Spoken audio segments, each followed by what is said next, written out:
Heights City School District regular board meeting. Today is Monday, August 16th. Call the meeting to order. Mr. Saluka, can I have roll call, please? Yes. Ms. King? Here. Mr. Juby? Here. Ms. Morrison? Here. Ms. Thomas? Here. Mrs. Daniels? Present. Can I have a motion to adopt tonight's agenda, please? So moved. Mr. Saluka, that was moved by Mr. Juby and second by Ms. Thomas. Can I have roll call, please? Mr. Juby? Yes. Ms. Thomas? Yes. Ms. King? Yes. Ms. Morrison? Yes. Mrs. Daniels? Yes. At this time, we will have a moment of silence and reflection. And after our moment of silence and reflection, if we can be led in our Pledge of Allegiance by our board member, Joe Juby.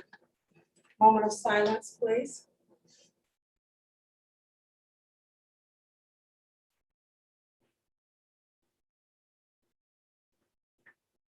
Pledge allegiance. Flag of the United States of America, and to the republic for which it stands, one nation, under God, indivisible, with liberty and justice for all. Thank you. At this time, if I can have a motion to approve the minutes. So moved. Second.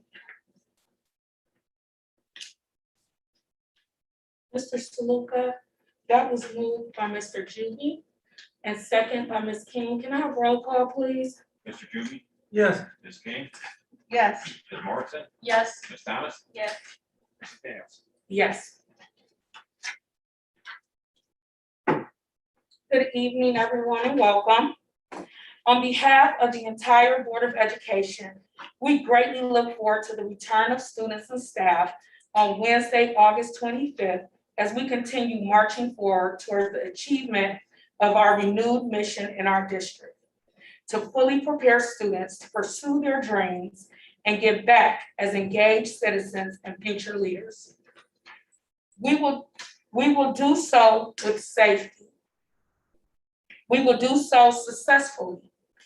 All along the way, Superintendent Hankey and his team will be closely monitoring the advice and guidance given by our health experts and asking the Board of Education for their feedback as well. Such data-driven analysis has led to the decision to start school with facial coverings for all students and staff, at least for the first 5 weeks. Please keep in mind that these decisions are being made for the best interest of everyone in our school, so that we can help our students thrive in an optimal, safe learning environment. Thank you to Mr. Hankey, Mr. Patton, and Mr. Saluka, and the rest of the administrative team for all the work that has been done and will be performed to ensure a successful and secure start to the 2021-2022 school year. As a way to re-engage our students along with our families, the Garfield Heights City Schools will be hosting its Fall Family Fun Night once again on Friday, September 10th from 5 p.m. until 6:45 p.m. This event is so important because we want our families to know just how special our students are, as well as how valuable their families are to the learning process. Mr. Hankey and the building principals will all be promoting this event. So keep on the lookout as we approach Friday, September 10th. In a special partnership with the Cleveland Browns, at the Family Fun Night, as well as all school year long, we will be promoting students to stay in the game. The Stay in the Game initiative is intended to elevate the importance of attendance in schools. Of course, when your child is healthy, to reinforce education. We thank the Cleveland Browns for their partnership with the Garfield Heights City School District. An important aspect before coming school year will be the Garfield Heights City Schools' continued commitment to equity and inclusion. To demonstrate this, the Board of Education is pleased to share with the community our equity statement. The equity statement demonstrates our deep desire that all aspects of education are extended to each and every one of our students, and that this statement would inspire, influence, and inform our staff, administrators, and community of the importance of equity. Finally, as a parent of students in the Garfield Heights City Schools, I, along with my colleagues, fully realize the importance of ensuring our children's safety and intent on having access to high-quality education. With the work that the board has witnessed over the summer to prepare for the forthcoming school year, I have every belief and full confidence in the Garfield Heights City Schools that we will not only continue on the path to fulfill our vision to become a premier educational institution, preparing our student leaders for global society, but we will do so wisely and safely. I wish everyone a blessed 2021-2022 school year. And please feel free to contact any members of the board anytime. See you next Wednesday. This concludes my report. The next item on our agenda this evening is our committee reports. Do we have any committee reports this evening? Madam President, Ms. King? I have a city liaison report. Ms. King? Free document shredding will be available from 9 to noon on Saturday, September 18th at the Garfield Heights City Garage at 13600 McCracken Boulevard. There also will be hazardous waste collection, and those dates are September 7th through the 10th from 7:30 a.m. to 3 p.m. and also September 13th through the 17th from 7:30 to 3 p.m. and then from 9 to noon on September 18th. The flea market was rescheduled to Saturday, September 25th from 9 to 2 outside of the Civic Center. The Senior Center has reopened, and it reopened on Monday, August 16th at a reduced capacity. The City of Garfield Heights is working with the Cuyahoga County Planning Commission on a master plan for the city. They held a virtual public meeting to review their research into the needs of the city. They are currently conducting surveys of the residents on what we want to see in our city. The survey will close on August 23rd. There are 3 places to fill out a paper version of the survey. That's at the Garfield Heights Civic Center, the Garfield Heights Rec Center, and at the Garfield Heights Library. You can also complete the survey and obtain more information about the master plan by clicking the link on the home page of the City of Garfield Heights website. City Council is looking for members to sit on the Land Bank Committee. If you are interested, please contact Councilman Jason Blake. The next City Council meeting is on September 13th, 2021 at 7 p.m. in Council Chambers. And that is the end of my report, Madam Chair. Thank you, Ms. King. Is there any questions relative to Ms. King's report this evening? Would there be no questions? Any other committee reports? Madam President, I have 2 reports. Ms. Thomas? I'll begin with our student activities report. The start of the fall season is quickly approaching, with games starting in all sports starting the weekend of August 20th. Our current athletic numbers are down 20 to 30% just in about every activity. We are expecting participation numbers to increase once in-school person resumes. Currently, the only COVID mandates are the use of masks while indoors and the use of individual water bottles. Our major purchases include football reconditioning, medical supplies, new football helmets and shoulder pads, new middle school soccer uniforms, LEL dues, new football pants, replacement football pads and practice gear, replacement varsity and junior varsity cheerleading uniforms. And that concludes my student activities report. I also have a legislative committee report. We met last week as a committee, and I would like to share our proposed mission statement and our proposed legislative priorities at the current time. Our mission statement reads, the Garfield Heights City Schools Board of Education Legislative Committee is a strong advocate for public education that engages stakeholders with the information and knowledge of laws and legislation that affects the school district. Our legislative priorities at the current time is the school funding reform, the state report card reform, the abolishment of academic distress commission, engagement with our municipal government, and the state assembly engagement. Madam, that concludes my report. Thank you, Ms. Thomas. Is there any questions relative to Ms. Thomas' student activity and legislative committee report? Would there be no questions or comments? Do we have any other reports this evening? Mr. Swoper, do you want to maybe? Could I just briefly summarize our finance committee? Sure. The finance committee met right before the meeting, and the topics of discussion were starting to look at and giving an overview of various procedures that we're following in the treasurer's office. And those procedures were purchasing procedures, payment procedures, and appropriations. Those are all board policies. So we reviewed that with the committee to give them an idea of the requirements that we follow for those processes and the matching up with internal controls and why we do what we do. We talked about having a finance forum coming up at the end of September, but now we talk about piggybacking that with the state of the schools, and we have a tentative date of September 29th, Wednesday, September 29th, with the state of the schools, and piggyback that with the finance forum.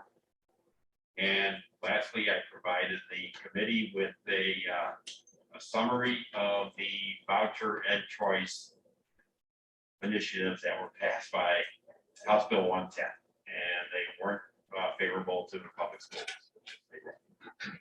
I was just kind of giving them an update on that, and I will send out a copy of that to the rest of the board to have a summary of things that House Bill 110 did to enhance that choice of vouchers. And then lastly, I think that, we're looking down the road of establishing a community finance committee, but that we haven't gotten any details, and we'll provide more details to the board after the next committee.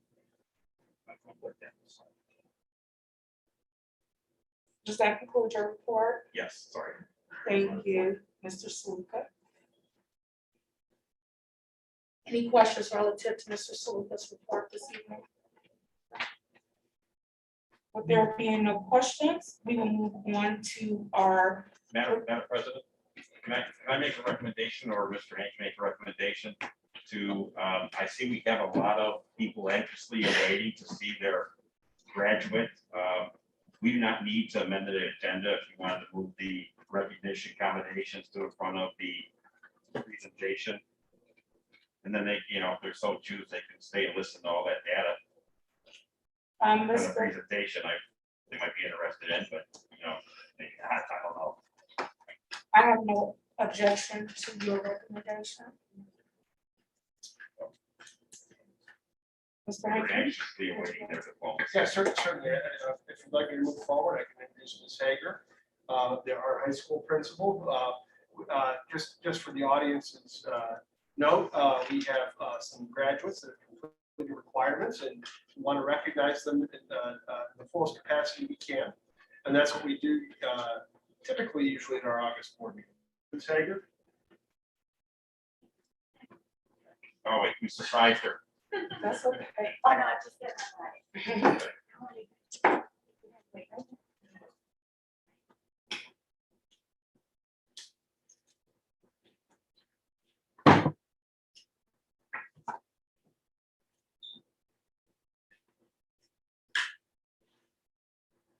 Thank you. It is my pleasure to present the following students to the Board of Education to receive their diplomas. When your name is called, please step forward to receive your diploma. Okay? Terrence Austin.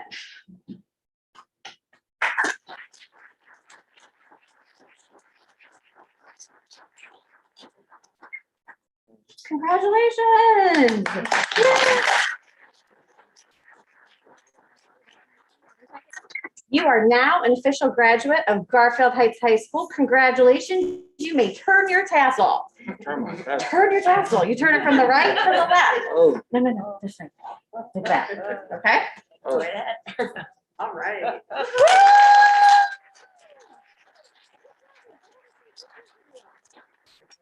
Yes, sir. All right, baby.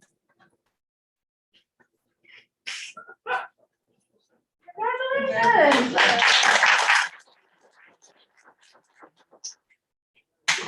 Jamel Clayton. Woo!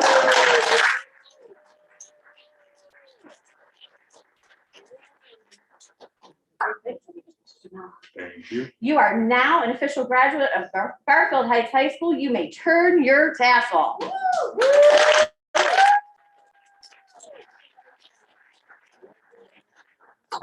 job. Stop. I'm gonna take a picture.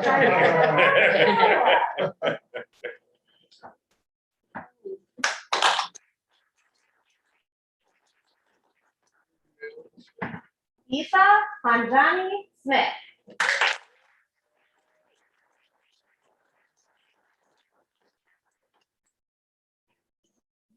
Congratulations. You are now an official graduate of Garfield Heights High School. You may turn your tassel.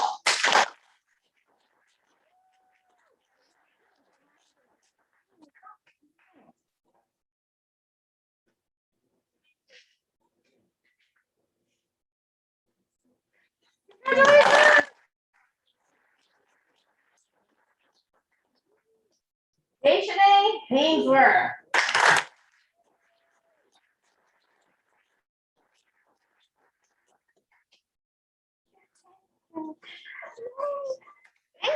You are now an official graduate of Garfield Heights High School. You may turn your tassel.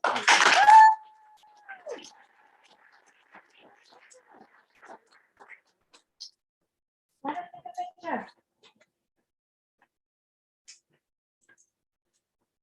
Nadia Langford. Yes.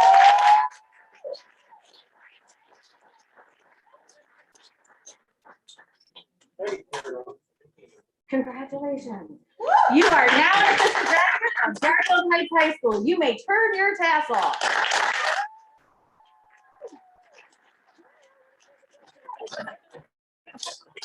That's right.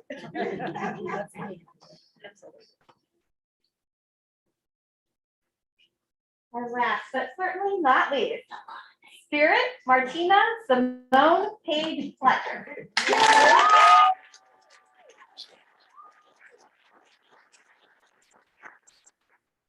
Congratulations. You are now an official graduate of Garfield Heights High School. You may turn your tassel.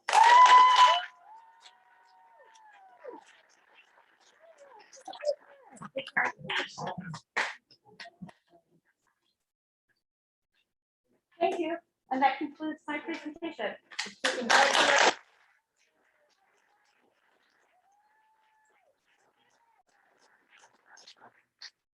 Mr. Hanky, if you don't mind, I would like to share a small snippet of the speech that we had at graduation for the other scholars with these scholars. If you don't, I'm gonna take my mask off really quick. Just on behalf of the Garfield Heights City School District, I would like to congratulate each and every one of you scholars for your graduation today. Your other peers had an opportunity to have a speech and a different celebration, but we honor you the same today. So I just want to make sure you guys understand that today is just as significant to the Board of Education, your family, and this community.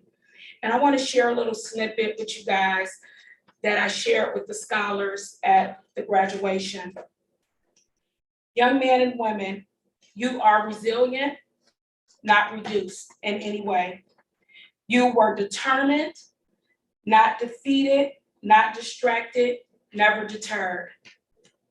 You are inspired, not intimidated, and along the way, you have inspired us all. These characteristics define the new bulldog in the Garfield Heights City Schools. One whose collective resilience make our district a premier school district, who graduates go on to contribute to a global society. Today is a day of celebration. The world is now open to you and all the struggles and successes that come with it. You, the Garfield Heights City School class of 2021, are our future leaders. You are the people that will positively impact the world and make it a finer place. There are obstacles ahead, but you faced them before and succeeded your way through those moments. Be a leader, remain resilient, be victorious, because you are today. And thank you guys, and congratulations on behalf of the Garfield Heights City School District.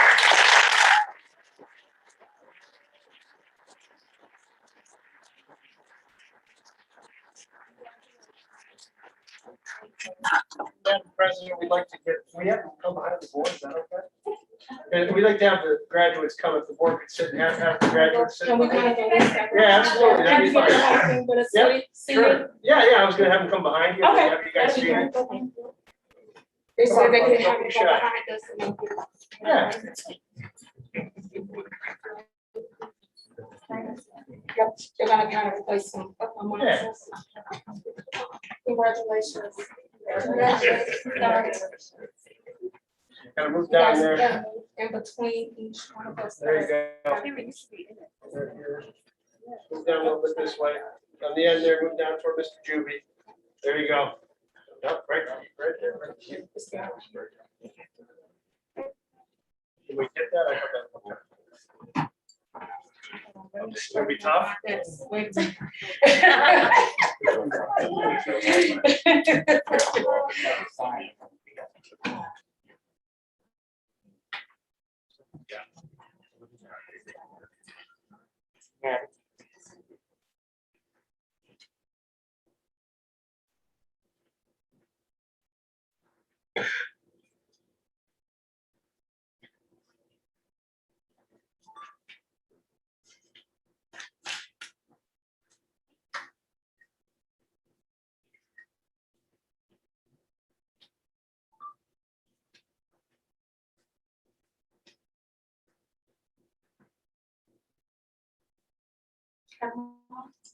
Congratulations, class of 2021. There you go.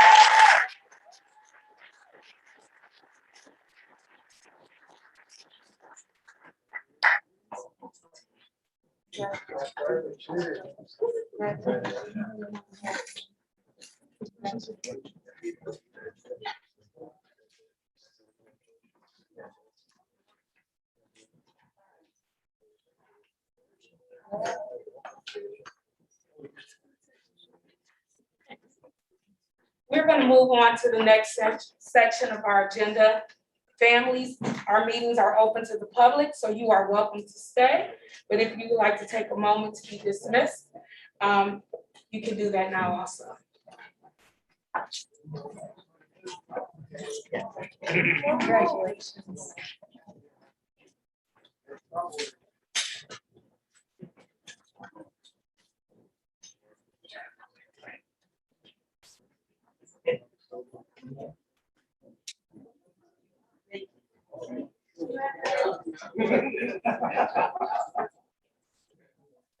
Congratulations. Congratulations. Families.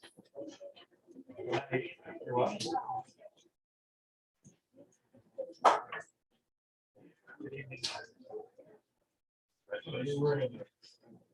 Congratulations.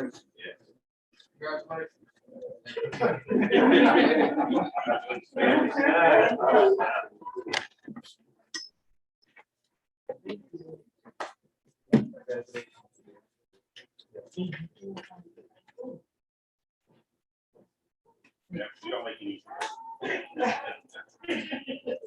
Sorry about that.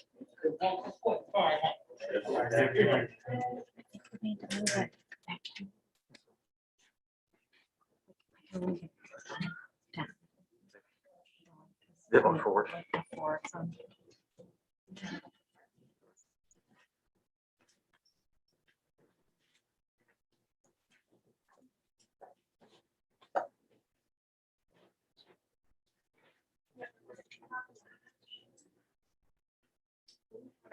Close the door, away from the sounds.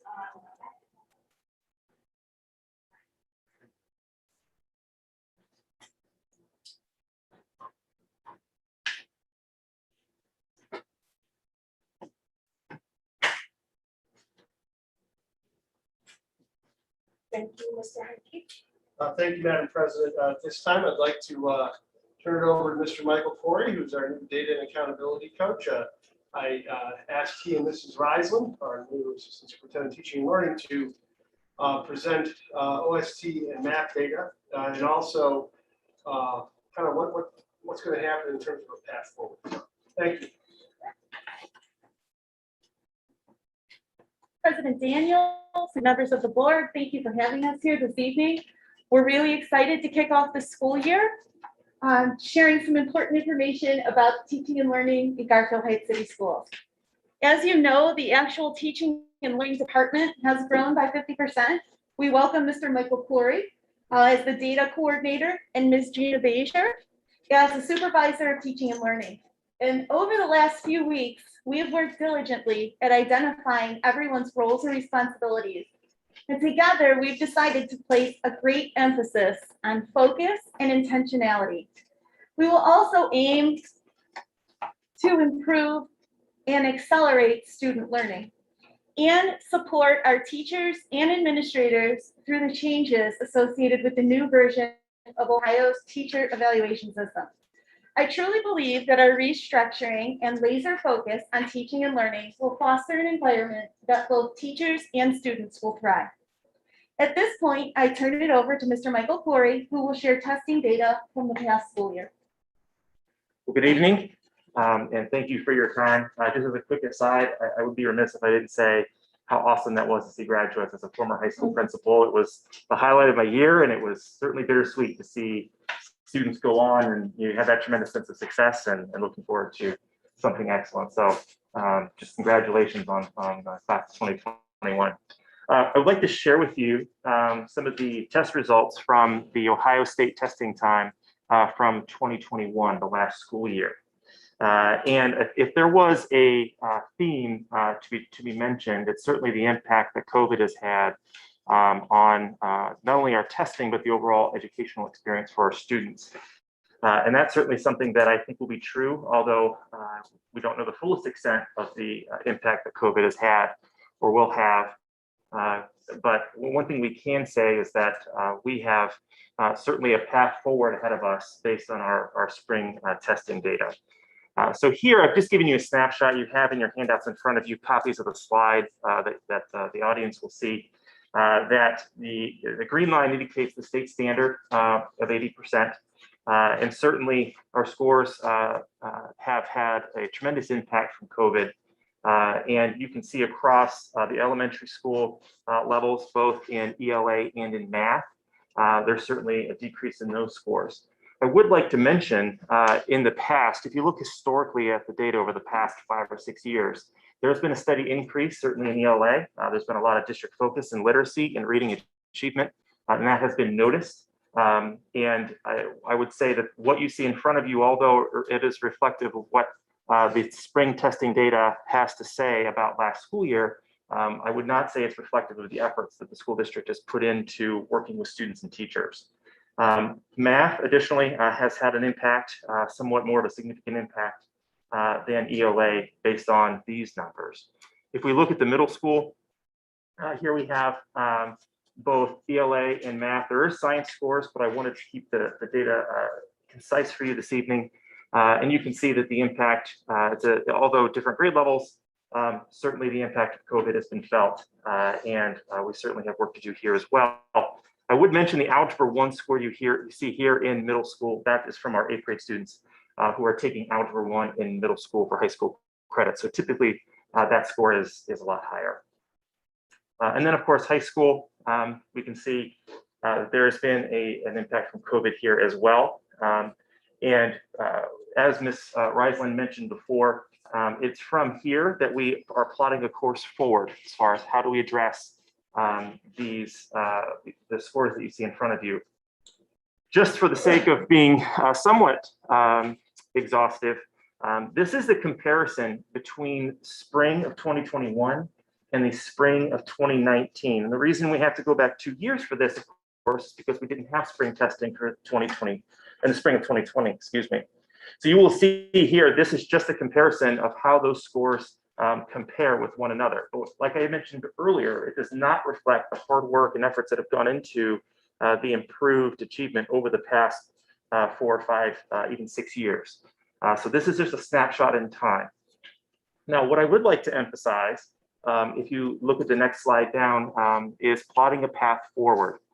So there's a number of tools that we have at our disposal that not only the teaching and learning department, but also building administrators and teachers to really begin to reflect on what is our current state, how are students currently achieving, and measuring the full extent of the impact of last year, but also using that information to take next steps forward, because ultimately getting students to graduate and move on to the next stage of their lives is a tremendous goal for us. What I thought I would do, just for 2 or 3 minutes, if you would just be gracious enough to bear with me here for maybe a couple of minutes, is looking at the MAP results. So MAP is a benchmarking assessment system that we use, and that's probably does not do it quite justice to the full extent of what MAP can do. But what MAP does, we administer 3 assessments, and it helps teachers and building administrators. It helps us to understand students' present levels of performance and where students may have relative strengths and relative areas of concern. So what you see in front of you, it's not my intention to go over these numbers with you. These are actual numbers. I removed the building, but this is actual numbers from one of our buildings in the district. And what it does is it helps us to understand where our relative strengths are and where our relative areas of concern. I would like to mention, and this is true about most data, is that we are really just overwhelmed with the amount of data that's available to us. At the same time, with the whelming flood of data, it's easy to get lost. So half the work, maybe even more than half the work, is really trying to bring some relief to that map. And so like the colors, for example, that you see in front of you are not arbitrary. It helps us to really visualize where students maybe have some relative areas of strength. So if you look, it gives us lots of information. It lets us know, you'll see all over MAP scores, something called a RIT score. A RIT score is NWEA, which is the company that conducts the MAP testing. It's a relative normed score that lets us know how well students are achieving. And what we hope to see is the RIT score improve over the course of the school year and then from school year to school year. So this summary data will let us know, give us a snapshot of where a class might be, or where a grade level might be, or even a whole district might be. Another part of that summary chart, you'll see all these different colors. You'll see that this is a reading test. So we do math and reading and math. And you can see here within reading, you have an overall reading score. And then beneath that, we have different sub scores. So we can look at vocabulary, we can look at literary and informational text. These are linked directly with the Ohio State standards. And it helps us to understand where students have those relative strengths and areas of need. And then what we can do is we can actually drill down. This is, at this point now, this is fictitious student data. On the next slide, you'll see names. Those are all fictitious names. Those are not actual students. But what I will say is that it allows us to not just look at maybe a grade or a whole building, but it actually lets us look at individual students. And this is where the rubber meets the road, because we want to understand and have a plan to help individual students succeed. And one thing this allows us to do, you'll see these different columns, A, B, C, D. This will allow a teacher or a building principal to look student by student to see where we have strengths and areas of need. That will allow us then, on the next, you'll see this big colorful report with the percentiles and the colored boxes on the red, yellow, and green. This will allow us then to perhaps look at how students compare within a grade level or within a building and allow teachers to engage in maybe flexible grouping. This is a strength that Matt brings to the table that allows us another tool in our toolbox that helps us to know where students have areas of strength and areas of need and group them accordingly. The idea being is that we can have flexible grouping. So if you're in one group, for one unit, you may not be in that same group in a different unit. It's really based on where students have need and relative strength. So this is just one tool, one part of one tool that helps us to know how to move forward. Just in case you might be wondering, how does MAP correlate with our state testing? So here, again, there's a ton of data. I've just chosen a relatively small snapshot.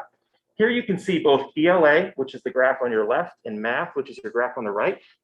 The blue bar represents our actual state performance on the spring 21 assessment.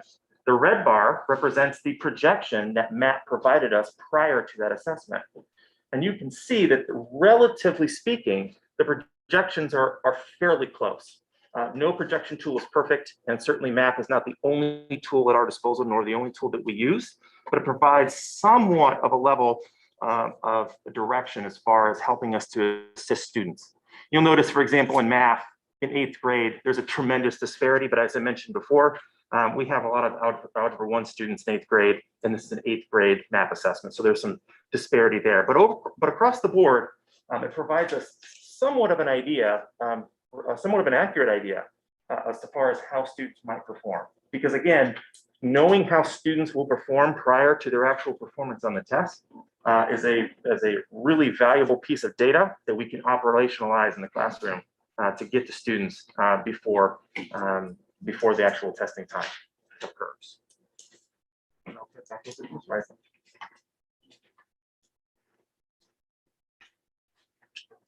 So as Michael just shared, we have a lot of data and a lot of different sources from which we gather information. The OST data is released early in summer, and so we often use this to sort of head into the school year. It is by no means the only thing that we use when making decisions. But right now, the OST and the EOC data gives us a nice snapshot of student achievement, while MAP data gives us a better understanding of student growth. And together, you can see from the picture here that achievement and progress, achievement and growth, they work together to give us a really nice picture of student learning. Individually, they serve their purpose, but together is when it's really powerful. And when we have that OST and that MAP marriage that Michael just showed in the last graph, that's really powerful for our teachers to see that this MAP data is true, it is valid, it is reliable, it's giving us projections, and now we know in the fall where our kids are projected to end up on these end of course exams, in the winter. And then again, in that third benchmark, as we're heading out, where are these kids projected to go, and can we get them there? So this is really powerful data. One of the other tools that we have at our disposal to help us with a lot of our planning and mapping out the year is the item analysis provided by ODE.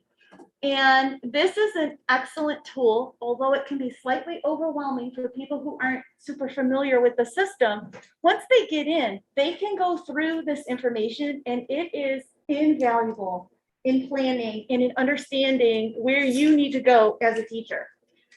So the item analysis here, this is just a very small snapshot of it. It outlines every question on the test and the standard to which it aligns. So right here out of the gate, we can see that questions 1, 2, 3, and 4, which is all I snapped for you right there, is all under reading informational text. Questions 1, 2, 3, and 4, those are the standards to which those particular test questions align. So in number 1, analyze information about text development. Again, this is about informational text. You can see they want to know how it supports the main idea. This question was worth 1 point. If you look to the right, it shows you how many of our kids actually earned full and partial credit. So for 0 points, 62 of our students got 0 points on this particular question, while 38 earned the full credit. If you do the same thing for question number 2, describe the relationship between a series of events, ideas, concepts. Same thing here. 1 possible point, but 88 of our students got 0. Only 12 students got the full point. So this data, although slightly alarming, it tells us something. It paints a picture for us. And very quickly, at just first glance, it tells us the kids probably didn't read the entire passage. They didn't answer the question. So they either didn't understand what it was asking, or they didn't read the passage carefully enough to answer it. So this gives us some things that we need to work with right out of the gate. We know that the kids didn't bother to read the passage, they just dove right into the question. So we need to teach them some strategies for test taking. It's a good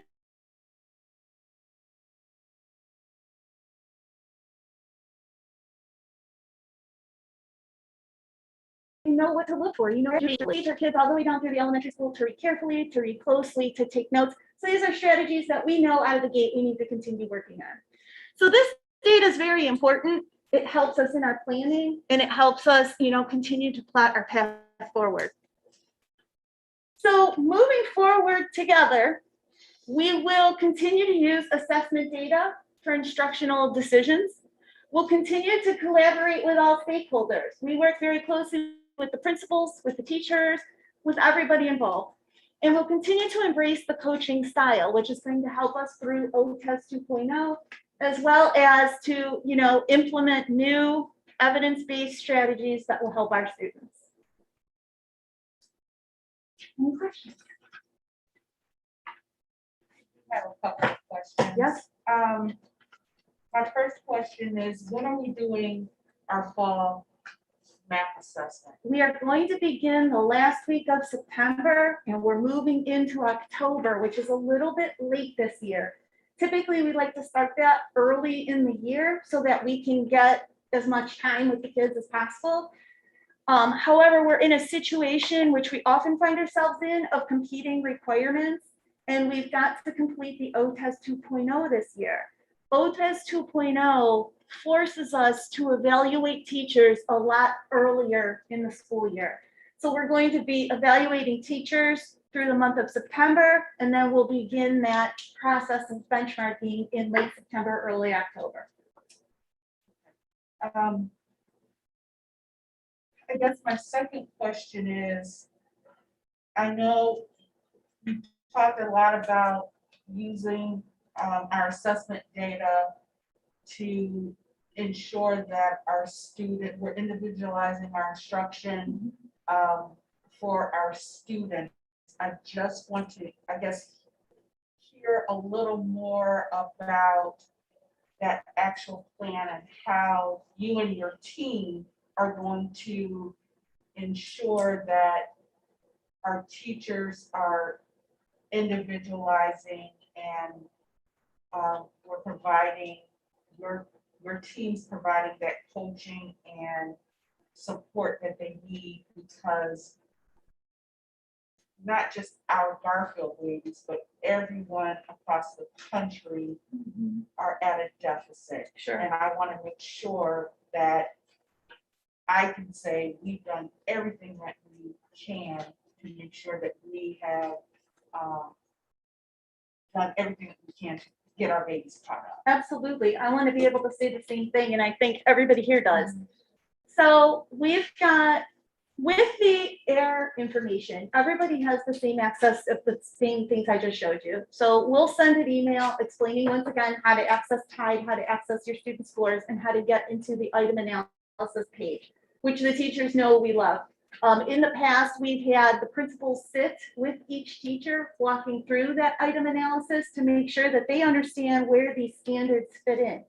The nice thing about this data, a lot of times, you taught this kid in your class, they took the test and now they're not with you anymore. So you're getting data for students you no longer have. But that data about what you've taught and how well you've taught it is invaluable. So seeing how all of your kids answered maybe the standard about author's purpose, everybody nailed it. So you know that that's good. What you've got in your toolbox is good. You start working your way through other standards and you start seeing, well, a lot of kids got the 0 or 1 point out of 4. That's something that says, okay, that's a flag for me. I need to think about, when am I teaching this? How am I teaching this? And then working in those TBTs to have those discussions to say, this standard here, weak across the board. And somebody else says, well, that's because we didn't teach it till the end of March. And then you think, oh, yeah. But you can see on the test that maybe they've asked 9 questions about it. So that's something important. You can rearrange your scope and sequence and work that in. And that's just on the instructional planning part. Of course, TBTing, talking about students, teachers have been collecting information since the initial shutdown regarding a lapse of standards taught, or what we didn't get to, or what we had to abandon, and we are communicating that up through the grade levels. So teachers also have access to these documents saying, okay, in 4th, we decided as a group we were not going to be able to read this story. I know we typically read it, however, they don't have this background knowledge. So you're going to need to share that with them, coming out of the gate.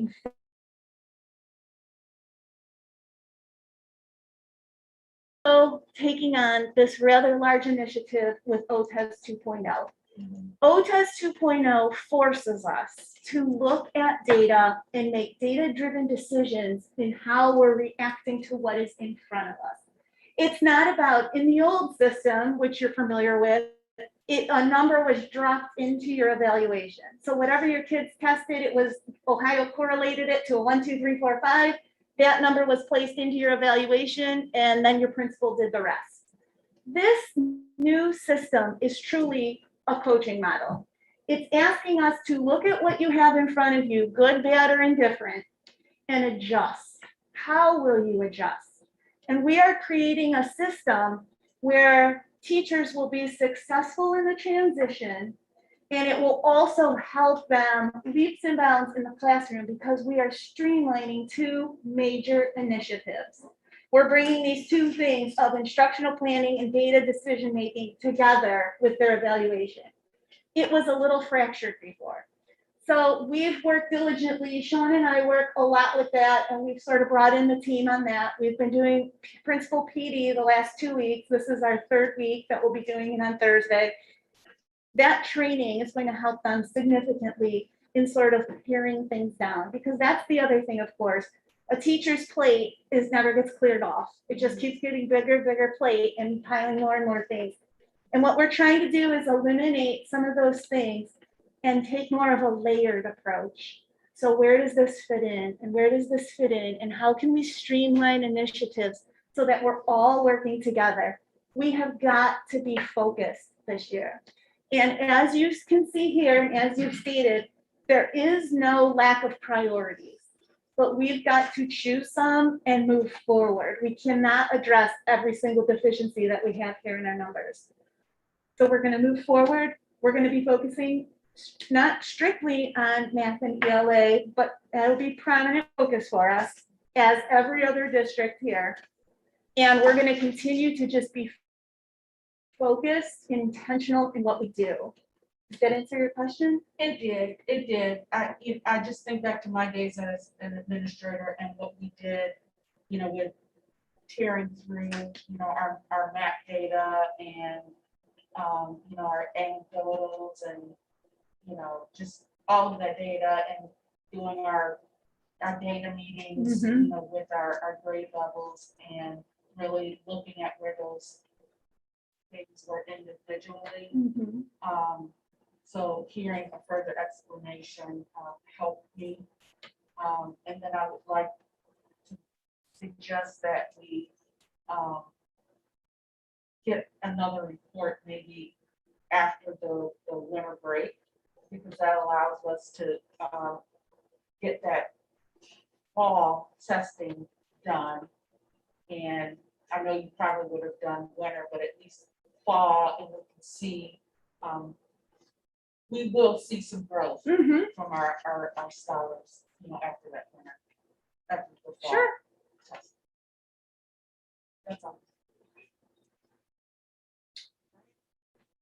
Yes, ma'am. How, you really explained very well how within the district.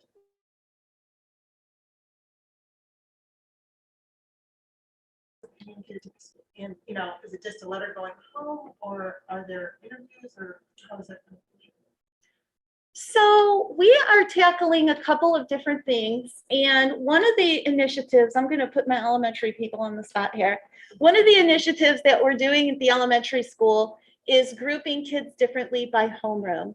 And we're going to have some fluid groupings that we start in one place and then every couple of weeks they may be shifting and seeing maybe even a different teacher.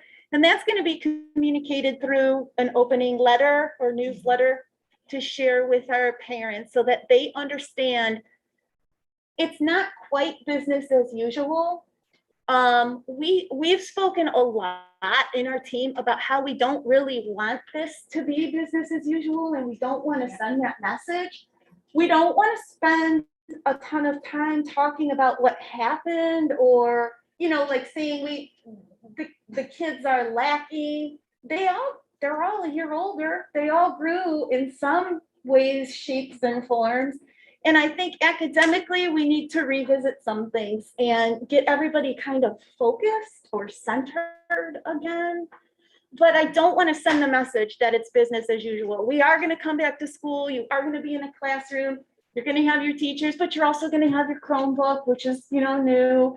There'll be a nice balance of digital materials as well as, you know, some print things. We are going to go back to some paper and pencil, especially for the littles who really need to focus and practice their gross motor skills. And I think that that message will be communicated through the teachers as well, over and over, because they don't want it to be business as usual either. Maybe I didn't ask Mr. Can we, excuse me, I just want to call point of order. Can we have a portion on our agenda for miscellaneous comments? So if you would like to ask a question at that time, that's when we can engage those questions. Thank you. Is there any other questions from the board? I did have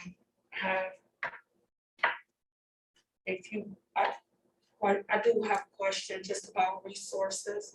So prior to COVID, we were not where we needed to be.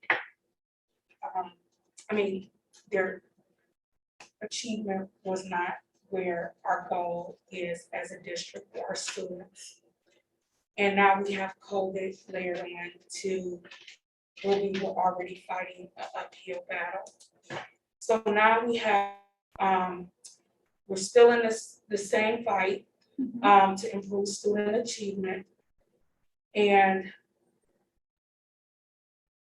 my question is, do we have the adequate resources to make sure that our staff is equipped and our buildings are equipped to support this movement forward for our students? Because it's been a tough movement anyway. So this is not a COVID issue. COVID is just adding to our issues. Now COVID has us in an unknown space, but we already know achievement absolutely is not where we want it to be in this district. So do we have the resources? Do the teach, because now it's a lot more challenging because it's an unknown space. Do we have the appropriate staff? And I know I had brought up possible, you know, bringing more teachers' aides into the buildings to support these initiatives, because it's going to be a lot more work that needs to be done. And do we have what we need to get this done? Because it didn't seem like we maybe had quite everything. We were working with what we had before. And just on the board level, do we have the resources?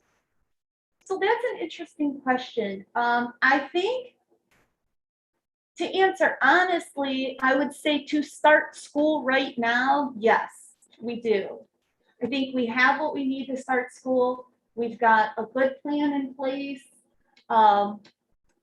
not everybody, every individual maybe feels the same way, but I think in general, to start the year, yes, we do. In 2 months, I could be standing up here telling you why we need to purchase something else. You know, I think it's one of those situations that we may not fully know what we need until we're in it.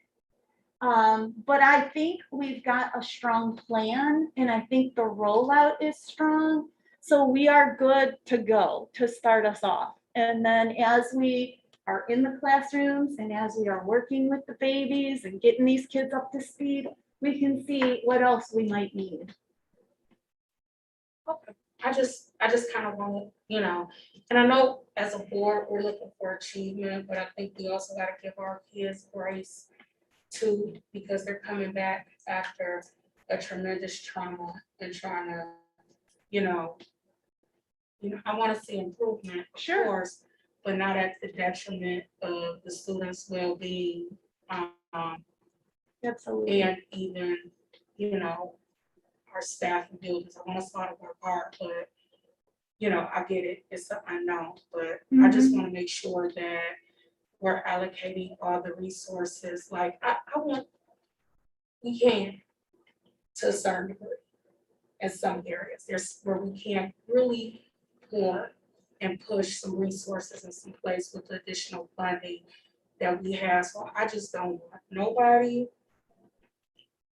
to be casual with this, because money may not be quite the big issue like it used to be.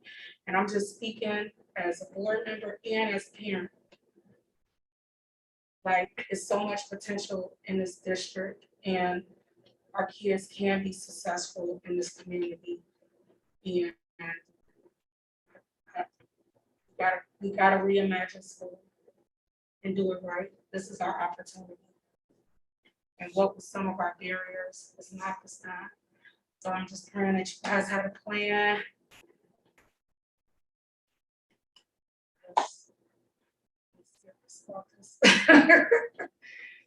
Any other comments of board?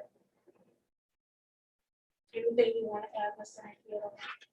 Oh, yeah, actually, going back to Mr. Sluga's presentation in June surrounding ESSER, and we have some planning to do for this, but one thing I do know is that additional tutoring is going to help our students one way or the other, even without the fall benchmarking year. So we are pursuing a program for that. We've got to put some pieces in place. The other piece that we talked about is the social emotional learning aspect and after school program, which we are working on as well. I don't want to give a target date for that. I want to have that out though, you know. Program ready to go. So we are working on that as well as opening schools in respect to that. Thank you. Any other questions? Mr. Dewey? No. Ms. Thomas? Ms. Morrison? No. Ms. Yes. Mr. Slugger, did you have any comments about money? Those numbers are different than my numbers. Thank you. Thank you. Thank you guys for this report. It was very informative to the Board of Education, and it really will assist us in making sure that we provide you guys with what you need to ensure that our students are successful. Thank you. I have faith in your plan. Thank you very much. Thank you.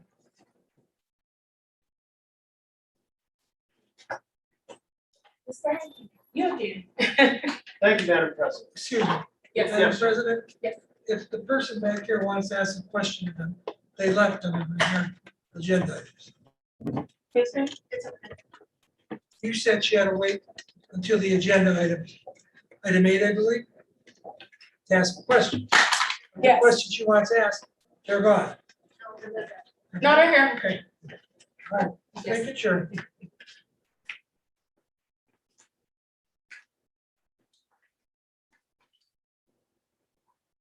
Sorry. Oh, that's No, okay. that's okay. That was Your question. Thank you. Mr. Hanky? Thank you, Madam President. The first official day for students and staff in the Garfield Heights City Schools will be Wednesday, August 25th for students in 1st through 12th grade. Kindergarten and preschool students should expect information from their respective building principals for their exact days and times for the start of their school year. On behalf of the administrative team, we are excited to see the smiling faces and the eagerness of everyone to start the 2021-2022 school year.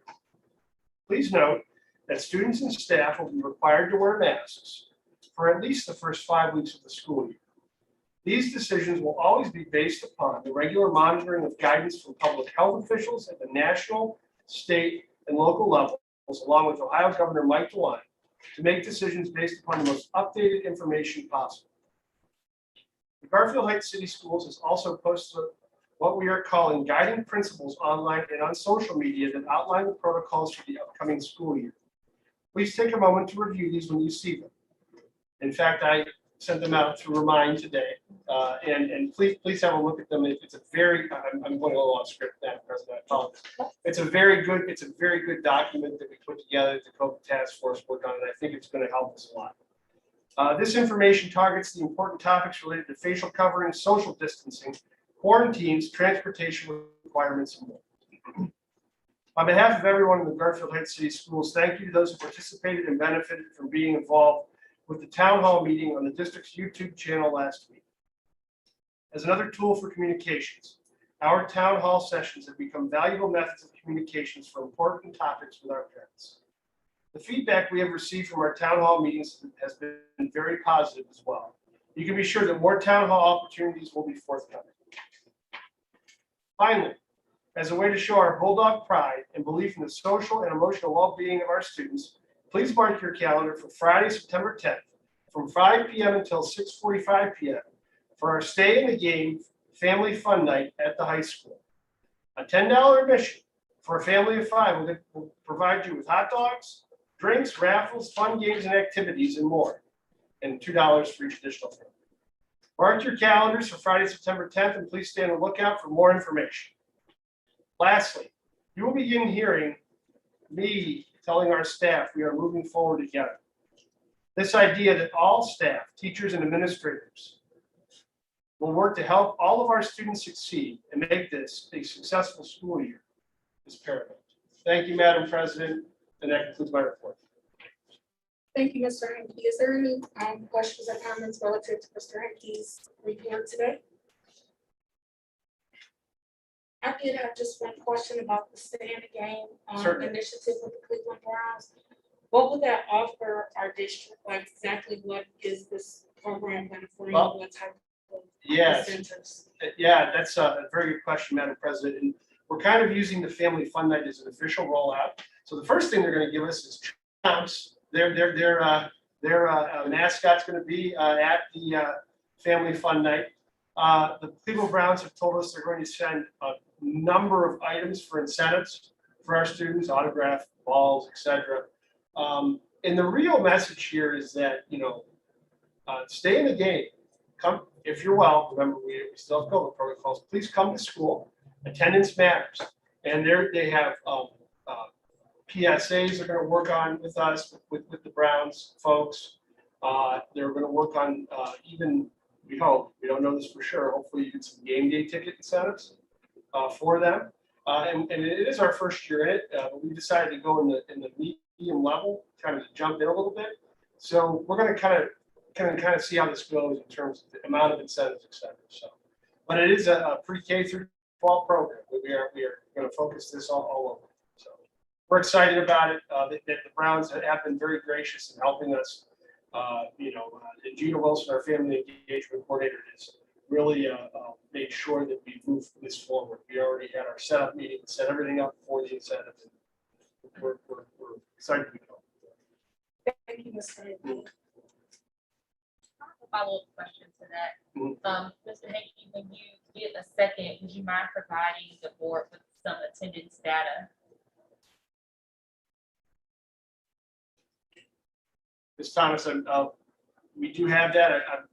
I would Well, yes, but last year was kind of an anomaly, but Yeah. we'll look at the previous years. Yep, no problem. Thank you.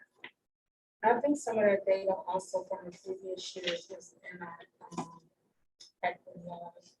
So,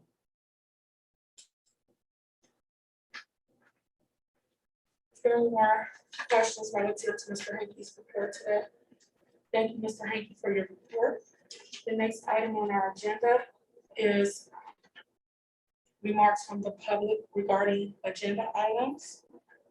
Do we have anyone signed up for agenda items remarks? Did you have any additional questions?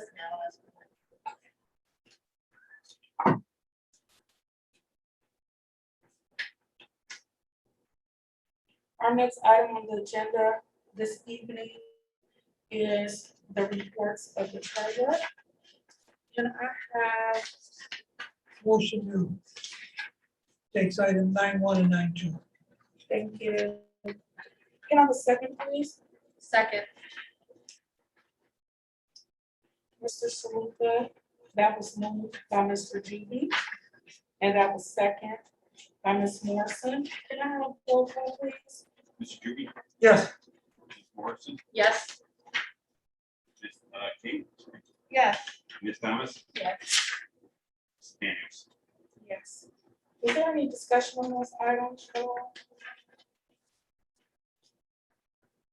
Okay, our next item on the agenda this evening is the appointment for the Cairo Valley Career Center.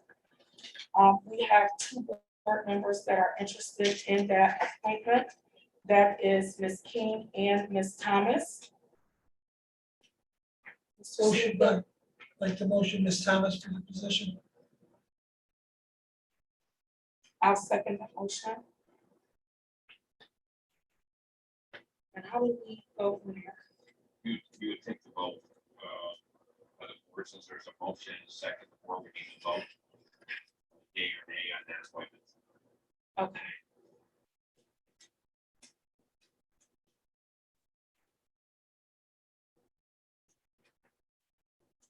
Okay, so that was moved by Mr. Judy, and that was second by myself. Can we have a roll call, please? Mr. Juby, Yes. Ms. Daniels, Yes. Ms. King, Yes. Ms. Morrison, Yes. Ms. Thomas. Yes. So. Walk me through. Ms. Thomas is the TVCC representative. Okay, so by the vote of, by a vote of 5, Ms. Thomas is gonna be appointed to our Cuyahoga Valley Career Center. Thank you, Ms. Thomas, and both Ms.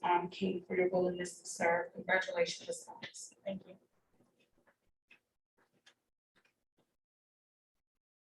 Okay, the next item on our agenda, can I have a motion to, Move away yes, item 1 through 17. can I have a second, please? Second. Mr. Saluka. I had a motion by Mr. Juby to move and waive items 11 to 17, and that was second by Ms. Morrison. Can we have roll call, please? Mr. Juby, Yes. Ms. Morrison, Yes. Ms. King, Yes. Ms. Thomas, Yes. Mr. Daniels. Yes, was there any discussion on any of those items? I have a quick question about item number 14. With supplemental contracts and student activities, does the board typically approve volunteers as well, or is that a process through the athletic department? Volunteers they have to go through a process of a volunteer packet as well as a background check, and it goes to the human resource department. They would not be approved by the board since it's a non-paid position. Thank you. Any other discussion on what items 11 through 17? No other discussions, moving to comments from the public regarding miscellaneous school items. Do we have anybody sign up for comments for miscellaneous school items today? No one signed up, Do you have any emails at all? no emails. Madam President, did we, take roll call? Yes, we did. Yeah, up to 17, we can roll call. Okay.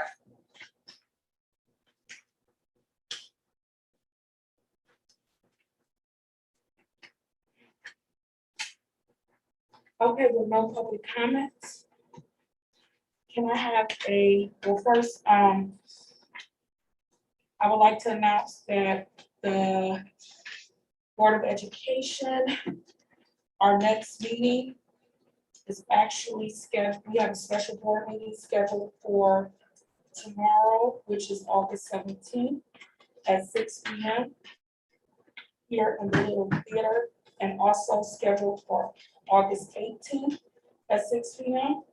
Our next work session is scheduled for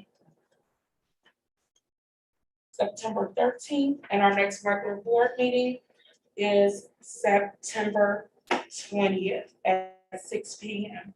Here at the Little Theater. Can I have a motion to adjourn tonight's meeting, please? So moved. Second. Mr. Saluka, that is moved by Ms. King and second by Ms. Thomas. Can we have roll call, please? Ms. King, Yes. Ms. Thomas, Yes. Ruby, Yes. Ms. Morrison, Yes. Ms. Daniels. Yes. Meeting adjourned.